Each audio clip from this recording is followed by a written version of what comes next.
Quelle est la relation des enfants dyslexiques avec leurs parents et leurs maîtresses? En général, la relation des enfants dyslexiques avec des adultes, qu'ils soient parents ou éducateurs ou maîtresses, est une relation d'incompréhension, est une relation d'opposition et de conflit. Parce que les parents, et surtout les parents, n'acceptent pas que leurs enfants soient dans un état d'incompréhension et surtout que leurs enfants n'aient pas des facultés, des capacités pour apprendre.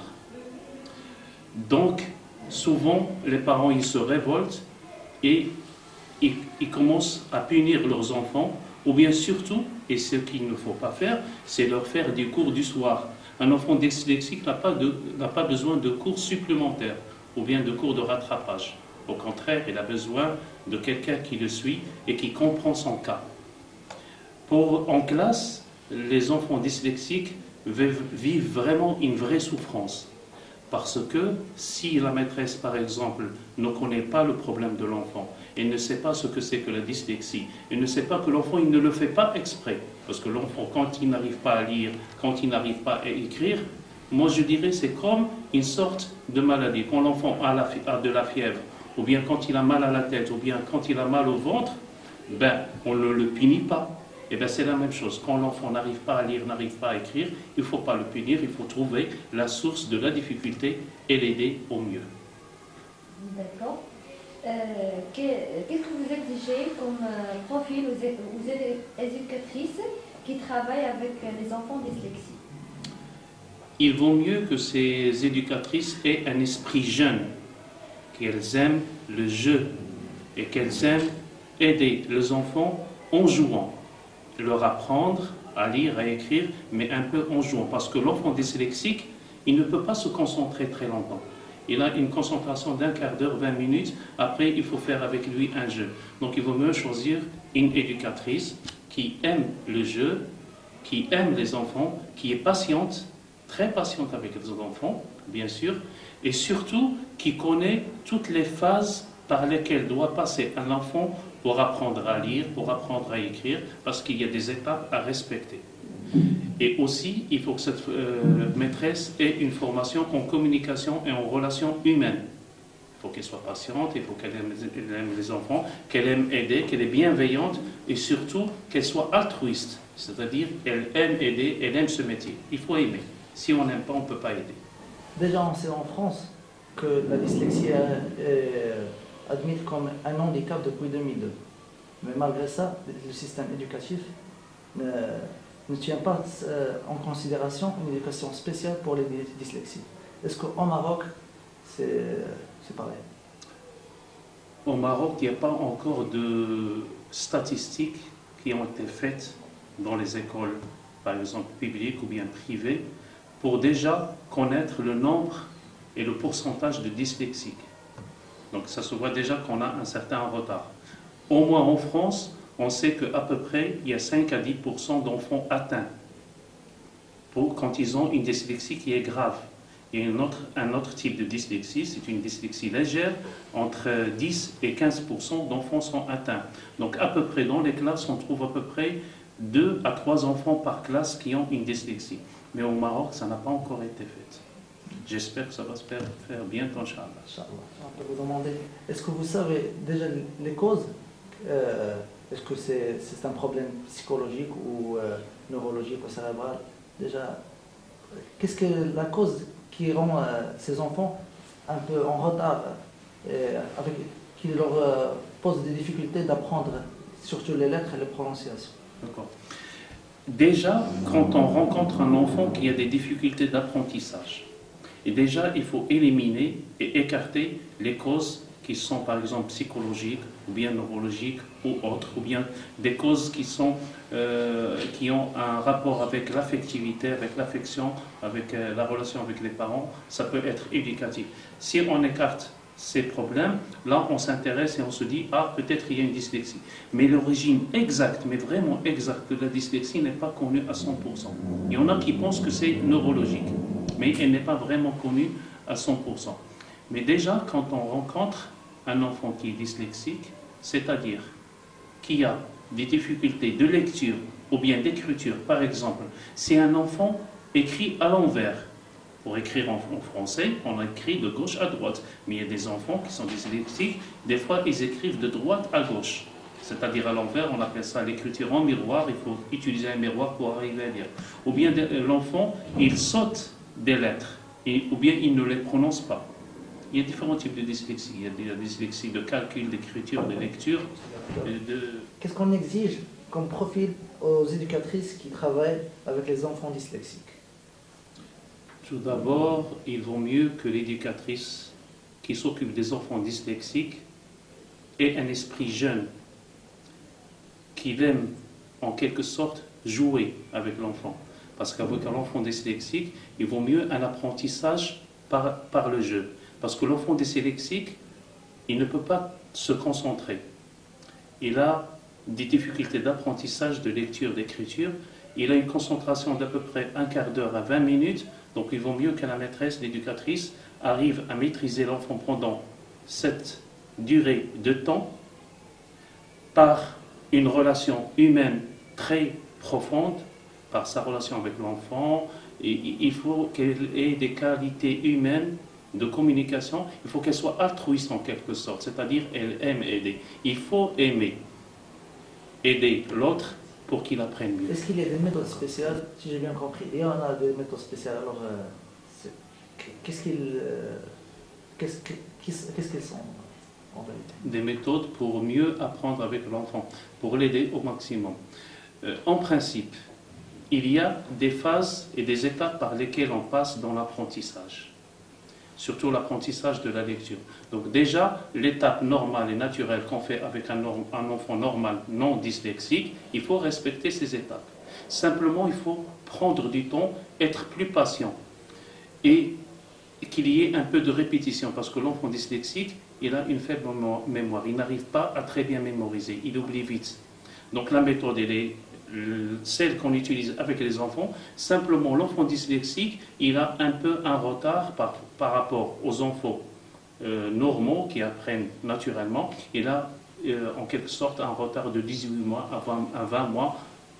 Et ça, c'est vraiment le minimum, parce qu'il peut avoir un retard de 2 ans, 3 ans par ordre. Donc il faut utiliser la méthode normale, mais simplement plus simplifiée et plus adaptée à cet enfant, à ses difficultés, parce qu'il y a différents types de dyslexie. Et chaque enfant, en quelque sorte, est un cas unique. Ce qu'il faudrait faire, à mon avis, c'est utiliser ce qu'on appelle l'individualisation. C'est-à-dire l'enfant, il peut être en classe avec les autres enfants, mais il y a des moments qu'il passe avec une seule maîtresse, avec une seule éducatrice qui s'occupe de lui et lui fait en quelque sorte un suivi individualisé.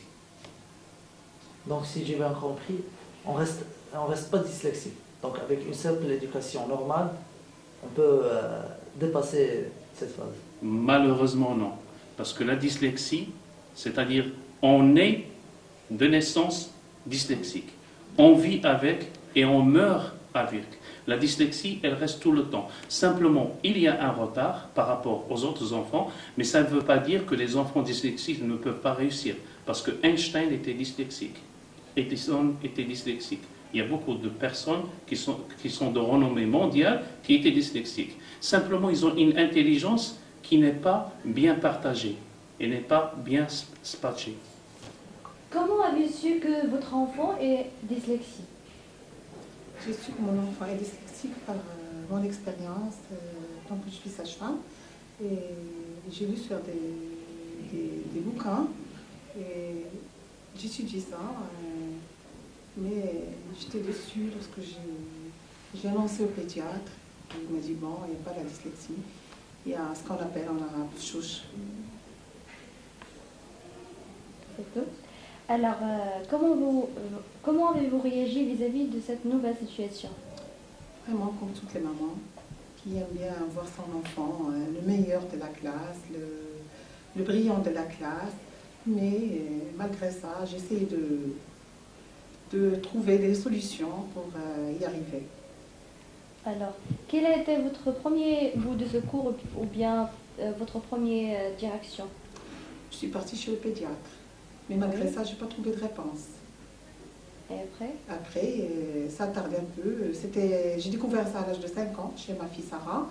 Mais ça a pris un bout de temps, pendant 2 ans. Mais grâce à sa maîtresse, qui était en CE1, qui m'a parlé du problème de ma fille, il m'a dit, bon, apparemment, votre fille a une dyslexie. Alors à ce moment-là, je me suis dirigée vers le pédopsychiatre. On a passé une consultation. Il a fait tout un bilan chez le pédopsychiatre. Et c'était vraiment une dyslexie qui était importante en ce moment-là. Et on a été voir une orthophoniste en premier lieu sur l'hôpital, mais ça a demandé du temps pendant une année.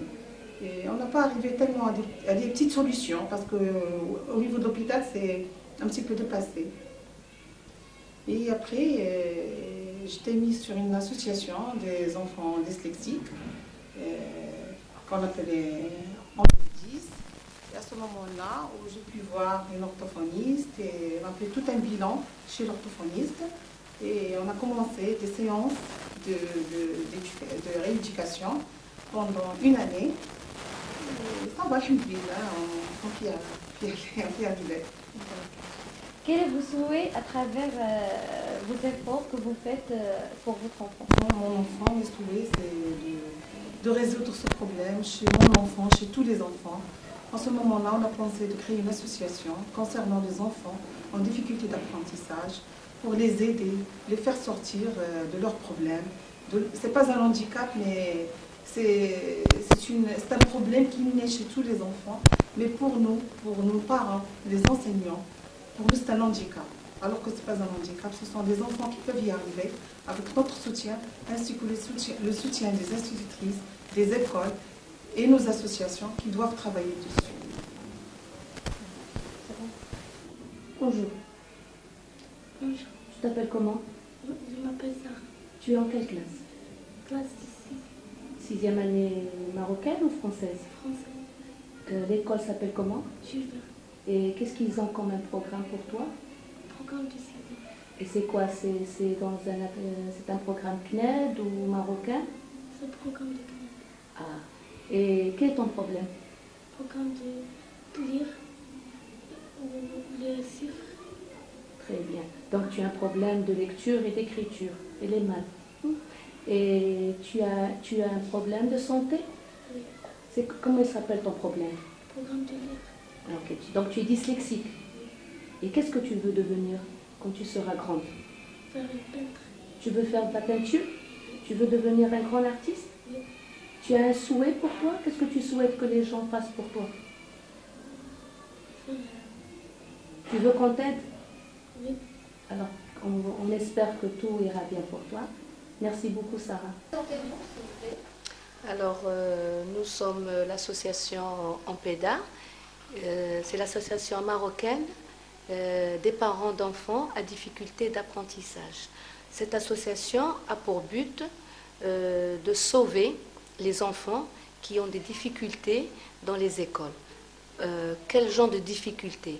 Alors, c'est les enfants que nous trouvons dans des classes que les maîtresses, que la société reconnaît comme des enfants qui sont nuls, des enfants qui ont un niveau bas. Par contre, ce sont des enfants qui sont super intelligents, mais qui nécessitent un peu plus de temps que les autres enfants.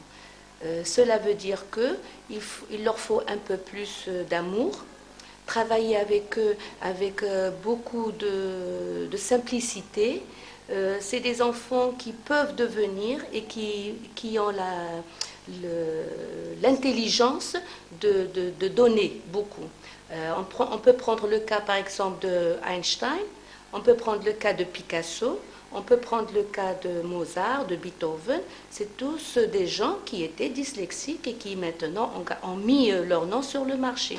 Pourquoi pas nos enfants? Cette association est faite des mamans, hein, non seulement des mamans, mais aussi des papas, qui ont des enfants dyslexiques. J'ai une fille dyslexique, donc je suis la présidente. Notre trésorière a un enfant, un garçon. A une fille. Notre secrétaire a un garçon. Madame a aussi un enfant. Nous avons ici un enfant qui est dyslexique, donc l'image même d'un enfant dyslexique. Chaque parent a un enfant. Donc notre but, c'est de faire appel à l'État même aller plus haut, faire appel à nos ministères de faire un peu plus attention, de prendre en main ces enfants qui sont rejetés par les écoles et par la société. أسامة أبا علال كيف ما كتبناش بحال هكا مرة أخرى فاش عاودنا صحناها كيفاش كتبناها فاش قلت لك كتبها من هنا وصحها راه ما كتبوش مزيان يلا عاود كتبها لي نشوف كي دايره واش خديتيها ولا لا بسرعة بسرعة باقي لنا بزاف تمارين تنخدموها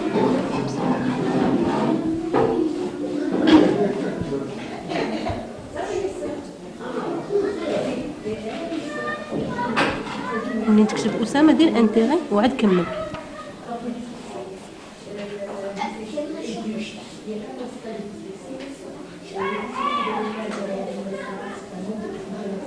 كتبوا أسامة عارضة عاد أبا علي يلا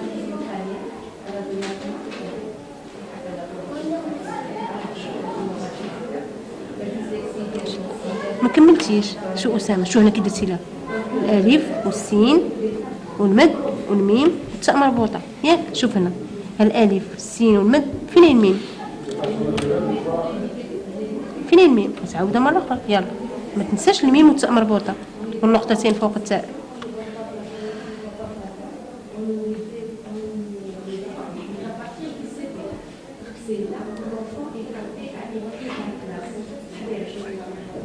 برافو أسامة نشوف نشوف حسن جدا يلا جيد أسامة اكتب لي أبا علال أبا علال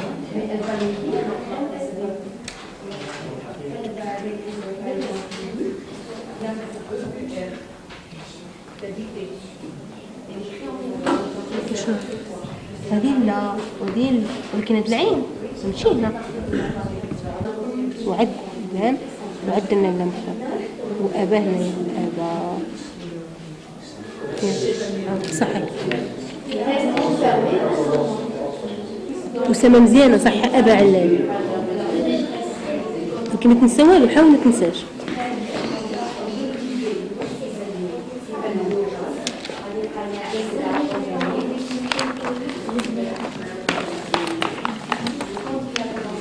جيد عندك منجر ولا استخدمت منجر؟ قال ما تكون منجورينش أبا علال من أبا علال تقلم منجور ندورو بالسيلو أبا علال فين هي منجر؟ ما عندك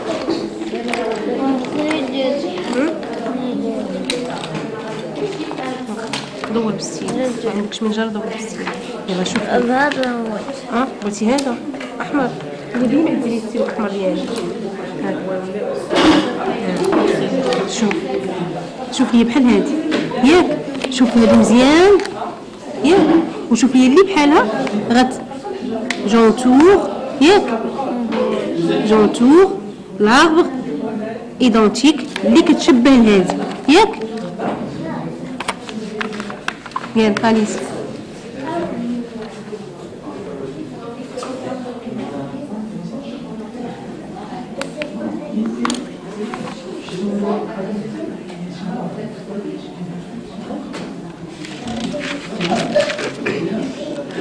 تعرف لي فويال قول تشبه هادي هاد لالين هادي هاد لالين تشوف لي بحال الشجره حتى تشوف مزيان شوف مزيان عبد لي واش هاد خايف ياك اليس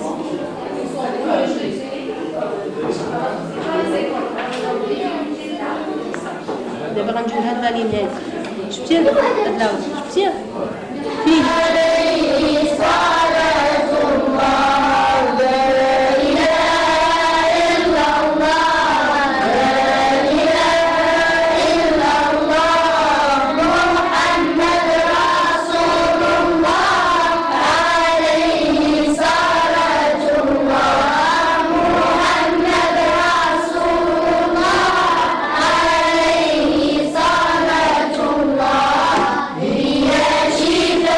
الصدور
parler un peu du cas d'Oussama?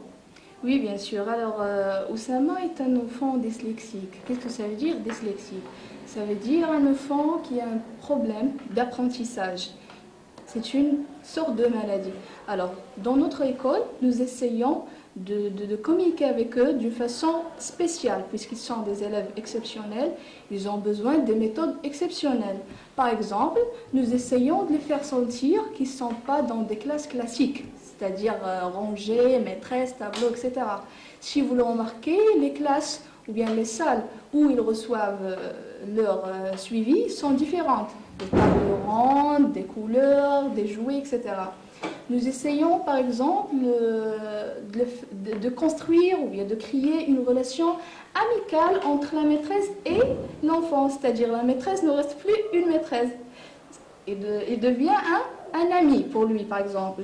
Nous essayons par exemple de les faire sentir qu'ils sont en train d'étudier en jouant. Très bien Oussama. Maintenant tu prends l'orange. Très bien, tu prends l'orange et tu coloris cette souris. C'est bon? Allez-y. Tu as commencé par la bouche. Très bien. Maintenant les yeux. C'est ça? Très bien Oussama.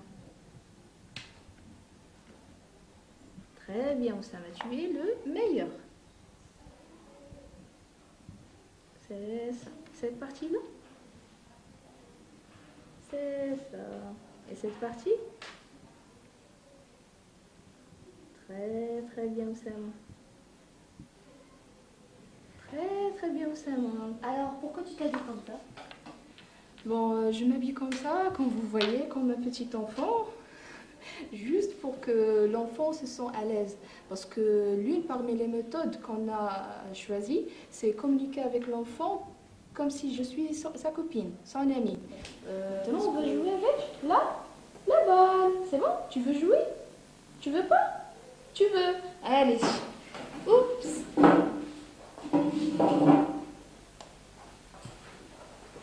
Là, voilà. Bien. Regarde. Alors, je te passe la balle. Alors, compte avec moi. 1. Allez-y. Après 1, il y en a 2. Très bien, Oussama. Après 2, il y en a 3. Après 3, 4. Après 4. Après 4. 5. Très bien, Oussama. Après 5, 6. Après 6, il y en a 7. Allez-y. 7. Eh ben, c'est pas grave. Allez, Ça reste